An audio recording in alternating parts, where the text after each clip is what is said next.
Bismillahirrahmanirrahim. Assalamualaikum warahmatullahi wabarakatuh. Alhamdulillahirabbil alamin wassalatu wassalamu ala asyrafil anbiya'i wal mursalin wa ala alihi washabihi ajmain. Apa khabar semua murid-murid sekalian? Alhamdulillah bertemu lagi kita pada hari ini dalam program Satu Hari Satu Kisah dari Al-Quran. Apa khabar semua murid-murid? Ustaz harapkan semua murid-murid sihat walafiat di samping keluarga tersayang dan dapat menjalani ibadah puasa dengan cemerlang dan terbaik untuk tahun ini. Bukan hanya puasa saja yang kita perlu tekankan pada bulan Ramadan ini, banyak lagi amalan yang baik yang sangat-sangat dituntut untuk kita mengamalkannya, antaranya membaca Al-Quran. Lagi banyakkan berzikir, lagi banyakkan solat sunat, lagi banyakkan bersedekah dan juga buat amalan yang baik seperti belajar. Jadi murid-murid sekalian, saya harapkan kita dapat menambah amalan kita pada bulan Ramadan yang mulia ini dan moga-moga amalan kita ini diterima oleh Allah Subhanahu wa taala. Alhamdulillah murid-murid sekalian. Insya-Allah pada hari ini Ustaz akan teruskan lagi program Satu Hari Satu Kisah dari Al-Quran bersama Ustaz Muhammad Fuad bin Ahmad Tajuddin dari SJKC Laimeng Kuala Lumpur. Baiklah murid-murid, di tangan Ustaz ini ialah naskah Al-Quran. Al-Quran. Apa dia Al-Quran? Al-Quran ialah kalamullah. Apa maksud kalamullah? Kata-kata Allah yang diturunkan kepada Nabi Muhammad sallallahu alaihi wasallam melalui perantaraan malaikat Jibril. Selama 23 tahun diturunkan kepada Nabi Muhammad dan ditulis dalam bahasa Arab. Ini Al-Quran. Dan Al-Quran ialah mukjizat yang terbesar bagi Nabi Muhammad sallallahu alaihi wasallam. Kita kena faham itu apa maksud Al-Quran.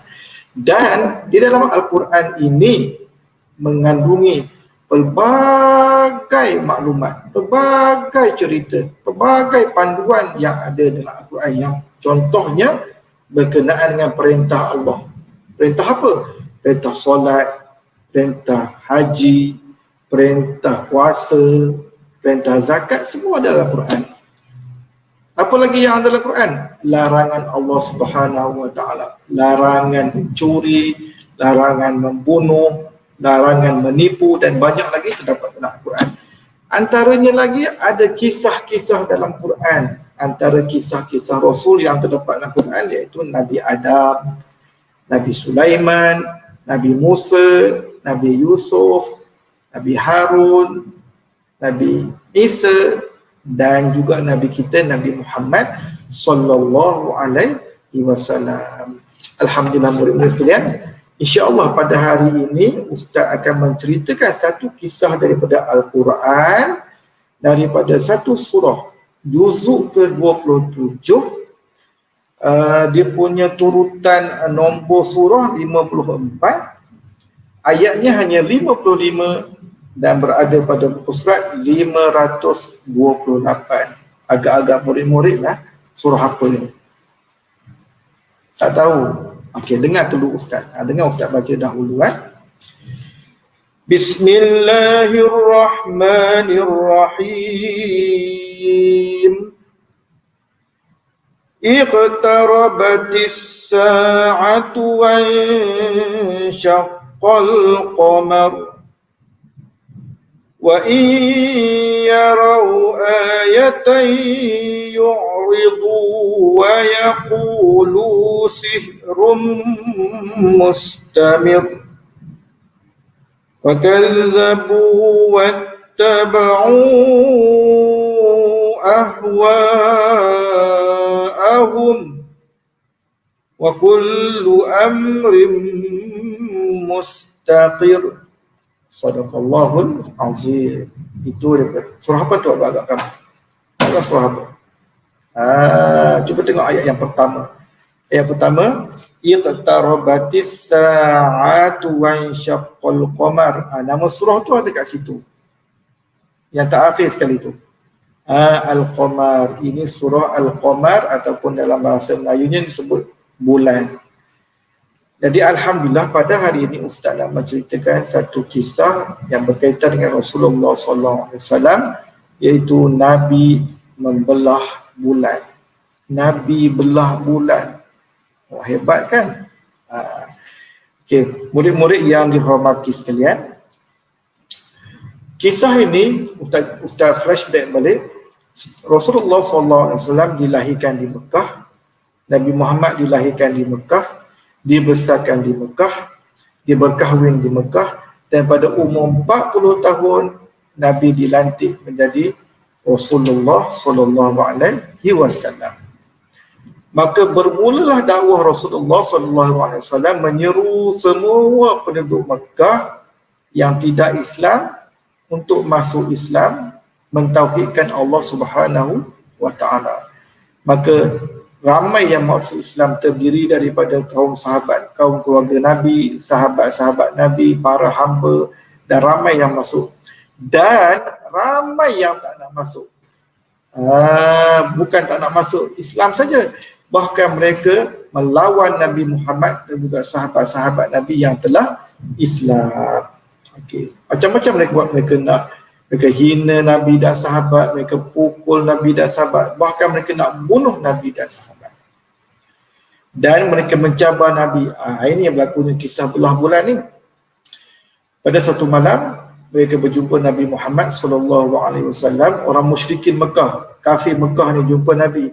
Jumpa Nabi bertujuan bukan nak masuk Islam, tapi bertujuan untuk mengenakan Nabi, untuk mempermain-mainkan Nabi dengan benda yang tak logik, tak masuk akal. Mereka cabar Nabi, wahai Muhammad, sekiranya kamu betul, kamu ni benar, kami cabar kamu supaya kamu dapat belah bulan, potong bulan. Logik tak? Memang tak logik. Sebab apa? Bulan itu sangat jauh, sangat besar, tidak dapat dipegang. Macam mana nak potong? Macam mana nak belah? Kalau kita mudahlah, ada buah apple, kita ambil apple, kita potong apple, kita belah dua. Mudah. Ada buah tembikai, kita ambil pisang, kita potong tembikai, kita belah dua. Ini bulan yang sangat jauh, yang sangat besar dan tidak dapat dipegang. Memang tak logik akal. Itu tujuan orang kafir nak mempermain-mainkan Rasulullah sallallahu alaihi wasallam. Tapi Nabi Muhammad sallallahu alaihi wasallam dengan penuh semangat nak menyebarkan agama Islam, dia menyahut cabaran tersebut. Dia berdoa kepada Allah Ta'ala.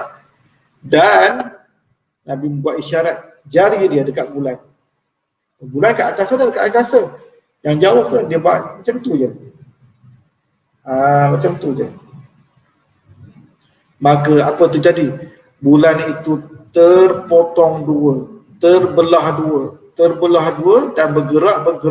Satu bergerak ke satu bukit namanya Bukit Abu Qubais, satu bergerak ke bukit namanya Aswaidah.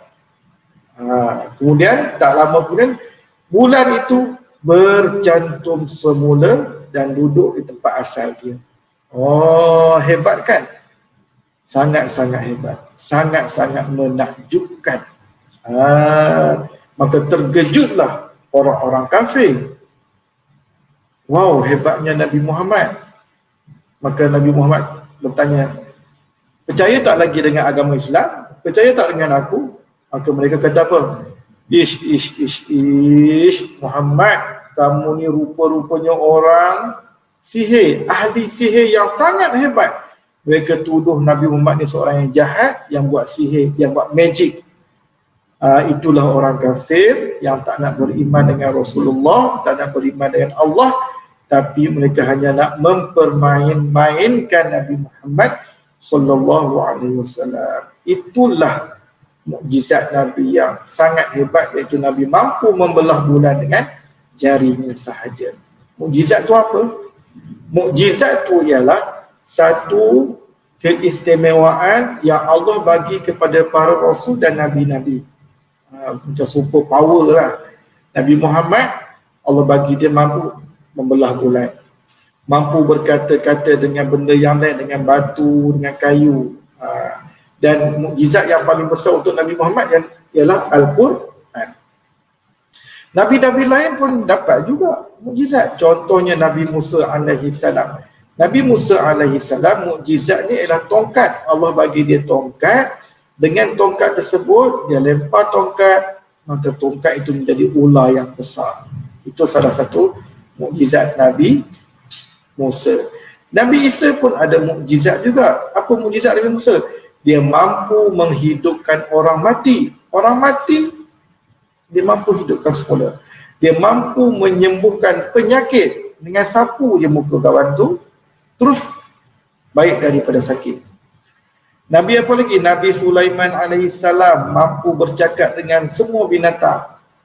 Itu mukjizat. Mukjizat yang Allah bagi kepada para rasul dan nabi. Dan Nabi Muhammad, dan mukjizat yang besar dan mukjizat yang kekal sampai hari ini, masih pada ada hari ini, iaitu Al-Quran. Dan Al-Quran ini akan kekal sehingga hari kiamat. Itulah kehebatan Rasulullah SAW dan kehebatan Al-Quran. Murid-murid sekalian, apa pengajaran kita nak ambil pada hari ini? Yang pertama, Nabi Muhammad adalah orang yang sangat hebat, yang sangat kokoh akidahnya. Dia percaya dengan Allah Subhanahu Wa Taala dengan sepenuh-penuh yakin. Dan kita sebagai umat Nabi Muhammad mesti sayang umat Nabi dengan mengamalkan segala sunnah Rasulullah SAW dan juga sentiasa selawat kepada Rasulullah SAW dengan salawat Allahumma salli ala Sayyidina Muhammad wa ala ali Sayyidina Muhammad. Seterusnya, kita mesti yakin dengan Al-Quran sepenuh-penuh keyakinan. Al-Quran inilah panduan hidup kita. Kita mesti yakin dengan Al-Quran. Kita mesti selalu baca Quran. Kita mesti amalkan segala apa yang ada dalam kandungan Al-Quran. Nabi Muhammad berjaya sebab dia ikut segala apa yang ada dalam Quran. Kita akan jadi berjaya, akan jadi hebat dengan mengamalkan segala apa yang ada dalam Al-Quran. Jadi murid-murid sekalian, bersempena bulan Ramadan juga digelar sebagai bulan Al-Quran. Marilah kita sama-sama membanyakkan amalan kita membaca Al-Quran dan mengamalkan segala isi kandungan Al-Quran, insya-Allah. Baiklah murid-murid sekalian, itu saja untuk pengisian satu hari, satu kisah dari Al-Quran pada hari ini, yang mana Ustaz mengisahkan satu kisah bulan terbelah. Jadi bertemu lagi di siaran yang lain, insya-Allah. Sekian, wabillahi taufik wal hidayah. Assalamualaikum warahmatullahi wabarakatuh.